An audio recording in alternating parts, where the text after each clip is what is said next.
Hey, it's Sila Social Studies.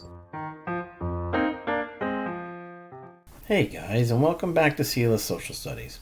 Okay, so today we're going to cover World War I. We just got out of the United States imperialism, about how they started taking over other countries like the Philippines, Guam, Puerto Rico, and we're going to get into World War I. First, we're going to cover the causes of World War I.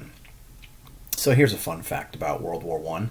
Basically, for about 20 years, World War I wasn't even called World War I. Was it a lack of respect? No, nothing like that. But, I mean, the war was so devastating and it destroyed so much land and killed so many people that it actually had a few names. One of them was not World War I. It was something like the War to End All Wars, or the Great War, or even just the World War. And it really kind of makes sense. World War I couldn't be World War I without World War II. So now that we know how this Great War got its name, and from now on, when I talk about World War I might say the Great War or the War to End All Wars. They are the same type of war, okay? So just remember that. So the United States, in the years leading to World War I, we were fraught with the industrialization and urbanization in America. We're talking about the Progressive Era, the Gilded Age, stuff like that. And America was making products at rates that we've never seen before in history, and we were looking outwards for new markets and make more money. So this is why we started flexing our imperialistic muscles, if you remember that. Like I said, we're talking about those multiple island territories, and we're trying to spread American democracy abroad. But a third round of European immigration was basically in full force in America, which created another generation of xenophobes and nativists, those people that really wanted to bring back that isolationism, that whole return to normalcy that they were preaching. And the United States, we were about to see that other nations were having some of the same desires. And when we discuss the causes of World War I, we're going to be touching on culminating factors that led up to the war, and then we're going to talk about the spark of the war at the end. So these acronyms can easily be remembered by the acronym M.A.I.N. M-A-I-N. So this M.A.I.N, M-A-I-N, is going to be this easiest way to remember the causes of World War I. The first one, M, right here, stands for militarism. And this means that prior to the war, European nations were aggressively amassing huge armies for security of their country, to defend themselves from other nations who were imperializing other nations as well. They were signing secret treaties between each other, and they really started to get sneaky. It's human nature that once these armies were built, that, well, they should be used, and these countries race to create these massive armies and ally themselves with other nations to be able to make themselves more powerful. So this aligning with other nations brings us to the second one, and this is alliances.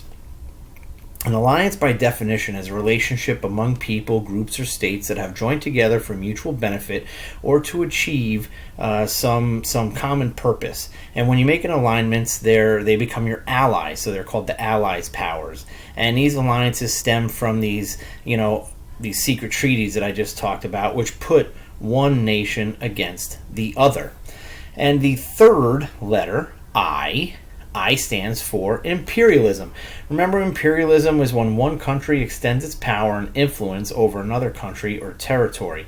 And Europe had traditionally been a conglomeration of countries that competed to develop these vast empires and conquer other territories. And this competition led to high tensions and conflicts in Europe itself. And if you remember, I've said in class, there are times that there's this phrase that said that the sun would never set on the British Empire, because that's how big the British Empire was from imperializing so many nations. And you have that Germany actually imperialized some nations from France, and France wanted it back. So that really helped cause an uncomfortableness for World War I. So this combination of militarism and alliances and imperialism lead up to this really last cause, and this last cause is nationalism. And nationalism is an intense love for your country, a strong sense of pride and loyalty for your culture, believing that, like, we're number one. So if a small country shares multiple cultures, like Austria-Hungary, then there are possibilities that the nation actually has two sets of nationalistic ideas, and it would impede on its own successes. So this example that related to World War I is the Slavic people wanted to break from Austria-Hungary and join the independent Slavic nation of Serbia. So you have Serbia, who has different nationalistic tendencies, but these nationalistic tendencies, we call it patriotism here in America, that, we're number one. Basically, that's what it means. You're nationalistic. You feel all that pride in your country. So now that we have the main causes, M.A.I.N., let's talk about the combatants, okay? World War I was fought between two major alliances of country, named the Allied Powers and the Central Powers. 3 of the 4 major Allied powers were originally named the Triple Entente and consisted of Britain, France, and Russia. Russia had been allies with Serbia when German allies Austria-Hungary invaded Serbia. So Germany expected Russia to declare war on them, but in turn Germany declared war on Russia on July 31st, 1914, and this was a mess. France was preparing for war when Germany and Russia went to war, and a few days later, on August 3rd, 1914, Germany declared war on France. So then Britain declared war on Germany on August 4th, 1914, after Germany invaded their ally, Belgium. So most of the fighting was on the western front of this war, and it was mostly fought between France and Belgium, between the British, French, and German armies. And on the eastern front, you had Vladimir Lenin, who led the Bolsheviks over Tsar Nicholas II of the Romanov family, yes, the Disney Anastasia Romanov family, in the Russian Revolution, and signed the Treaty of Brest-Litovsk, which effectively ended Russia's involvement in the war.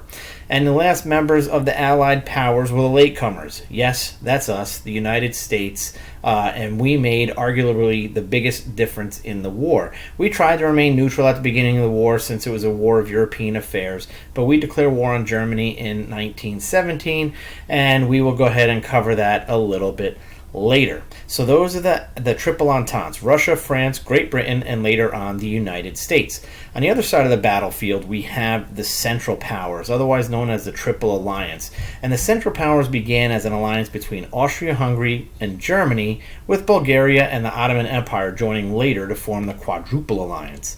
So it's not a historical secret that Germany had political problems, driving them to become the bad guys of the early and middle 20th centuries. Germany by far had the largest army, and it was the leader of the alliance. Their attack plan was named the Schlieffen Plan, and it resembled their Blitzkrieg Lightning War of the Second World War. So Germany aimed for a quick takeover of France and the Western European nations so they can concentrate their forces on the Eastern Front against Russia. Austria-Hungary probably had the biggest impact on the start of the war, though, when their Archduke was assassinated and blamed Serbia. Austria-Hungary invaded Serbia, starting off a chain of events, but we'll discuss that in a bit. The last 2 countries to join the Central Powers was the Ottoman Empire, who had a strong economic tie with Germany, and Bulgaria, who wanted to invade Serbia because of this land dispute. So now that we've discussed the underlying causes of the World War I, we're going to talk about the spark that ignited the war. And in the early 1900s, because of M.A.I.N, M-A-I-N, this distrust grew among European nations. And in 1908, Austria-Hungary annexed or took over Bosnia and Herzegovina. The Slavic people who lived there revolted because they wanted to be a part of Serbia. And fighting went on for years, and many anti-governmental groups like the Black Hand formed that would later wreak havoc on the world. So on June 28, 1914, the Archduke of Austria-Hungary, Franz Ferdinand, was traveling in a motorcade through Sarajevo, which is the capital and the largest city in Bosnia, with his wife and members of the government.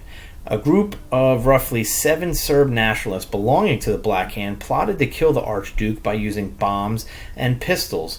The Serbs lined the streets far from one another, hoping to give them the best chance to carry out their plan. The first 2 members neglected to act, and when the third threw a bomb at the car that the Archduke was traveling in, it bounced off the car and blew up in the street.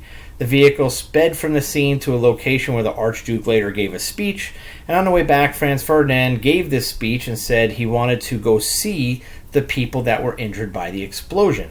So when the driver of the car made a wrong turn, standing in the street was Serb nationalist Gavrilo Princip, and when the car stopped to reverse, Princip ran to the car, shot the Archduke Franz Ferdinand and his wife in point-blank range, killing them both. And it was this assassination of the Archduke Ferdinand that was the spark that ignited the war, and Austria-Hungary declared war on Austria-Hungary declared war on Serbia in 19, thus starting the Great War.